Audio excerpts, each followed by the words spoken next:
भाजपा पुरस्कृत अपक्ष आमदार प्रशांत परिचारक यांनी सैनिकांबाबत केलेल्या आक्षेपार्ह वक्तव्यावरून विधान परिषदेमध्ये गोंधळ कायम पाहायला मिळाला। सर्व विरोधक प्रशांत परिचारकांची आमदारकी रद्द करण्याच्या मागणीवर ठाम असून त्यांच्या विरोधात काँग्रेस राष्ट्रवादीनं घोषणाबाजी देखील केली। आमदार परिचारकांच्या वक्तव्यावरून सभापती, मुख्यमंत्री आणि गटनेत्यांची बैठक पार पडली। या बैठकीमध्ये सभागृहाच्या 7 सदस्यीय समिती नेमण्यात आली असून अधिवेशन संपण्यापूर्वी समिती अहवाल सादर करणार आहे। जोपर्यंत समितीचा अहवाल येत नाही तोपर्यंत परिचारकांना निलंबित करण्याची विरोधकांची मागणी आहे। मात्र त्यांच्या निलंबनाचा निर्णय सभापती घेतील असं चंद्रकांत पाटलांनी स्पष्ट केलंय।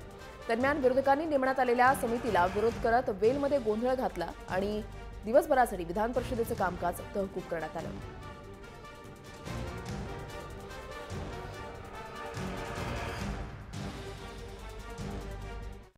आणि त्यामुळे आम्ही अशी विनंती सभागृहाला केलेली आहे की 7 जणांची सर्व पक्षाची समिती नेमू। ज्या समितीचा अहवाल येईपर्यंत परिचारकांना निलंबित केलं जाईल।